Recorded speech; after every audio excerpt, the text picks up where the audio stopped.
In the heart of North London, a quiet residential area erupted in shock. Not because of politics, or protests, or campaign speeches, but because of fire. Fires, deliberate, targeted, and now part of a police investigation involving terrorism officers. And the target? Not a random citizen. Not a local business. But properties linked to one of the most powerful figures in the United Kingdom, Prime Minister Sir Keir Starmer. This is the story of the arson attacks that have shaken British politics, of how flame, fear, and criminal intent brought counter-terrorism officers to the doorsteps of democracy. The fires begin. It all began on Wednesday, May 8, 2025, when emergency services were called to an address in the Northwest 5 area of North London, a quiet residential street where a car was found ablaze. It wasn't just any vehicle. Investigators later confirmed that the car had once been owned by Prime Minister Keir Starmer. Though it was no longer registered to him, its symbolic link to the country's leader made the incident stand out. Then came Saturday, May 11th, just 3 days later. Another fire. This time, at the entrance of a property in the N7 area, also linked to Starmer. The pattern was beginning to emerge. By Sunday, May 12th, a third fire had broken out, this one at a home in Northwest 5. That house was Starmer's former family residence, a place known to the public from years of press coverage. No one was hurt. But the message was chilling. The investigation widens. The Metropolitan Police took the case seriously, very seriously. Because this wasn't just about property damage. It was about targeting a sitting Prime Minister. Due to the political nature and suspected intent, the Met's Counter-Terrorism Command was brought in to lead the investigation. Soon after, authorities began piecing together the puzzle. CCTV footage, witness statements, digital trails. Then, a major break. On May 17th, police arrested a man at London Luton Airport. He was preparing to board a flight to Romania. That man was 26-year-old Stanislav Karpiuk, a Romanian national living in Romford, East London. He was charged with conspiracy to commit arson with intent to endanger life.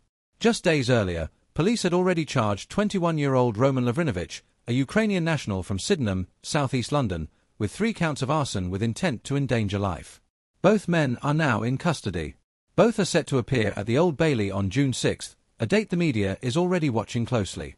Then, on May 19th, a third man, a 34-year-old, was arrested in Chelsea on suspicion of conspiracy to commit arson. As of this recording, he remains in custody. The investigation is still very much active. Motive and meaning. The question echoing across the public and political spheres is a simple one. Why? As of now, police have not released a clear motive. There's no confirmed political manifesto, no known personal vendetta, no public declaration. But the nature of the attacks, the symbolism of the targets, has sparked speculation. Were these acts of political extremism? Was it a personal grudge? Or part of a larger, more coordinated campaign? We do not yet know. But Prime Minister Starmer has responded clearly. In a statement to the press, he condemned the attacks as, quote, an attack on democracy itself. Security has since been heightened around senior government figures, and members of Parliament have privately expressed concern over what this means for their own safety. Public reaction and media coverage. Coverage of the fires has been cautious but firm. Major outlets like The Times, The Sun, and Reuters have all confirmed the details and charges, while avoiding sensational speculation. Social media, however, is a different story.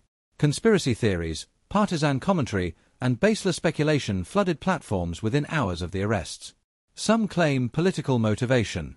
Others call it media overreach. And some have gone so far as to suggest false flag operations, without a shred of evidence. But the facts remain: multiple fires, multiple arrests, and the country's leader directly affected. Scotland Yard has confirmed that the Prime Minister was not present at any of the properties during the incidents. Legal proceedings and what comes next. As the legal process moves forward, all eyes are on the Old Bailey, where the 2 charged men will appear in June. If found guilty, they face serious sentences.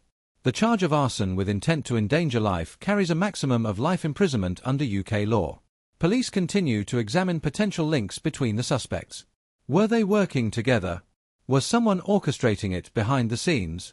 Until the trial begins, we may not have answers.